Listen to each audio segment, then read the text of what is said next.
บ่ได้มาลงคลิปให้ทุกคนเบิ่งหลายมื้อแล้ว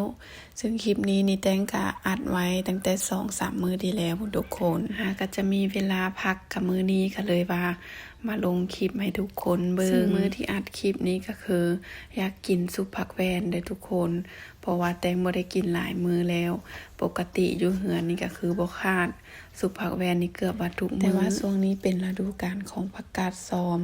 ก็เลยจะเปลี่ยนมาเป็นเมนูผักกาดซ้อมซะหลายกว่าเลยบ่ค่อยได้กินซุปผักแวนกินซุปผักกาดซ้อมก็หลายมื้อแล้วก็เลยว่ามาจัดซุปผักแวนกันเลยมื้อนี้ใบผักแวนมื้อนี้ก็มีแต่ใบงา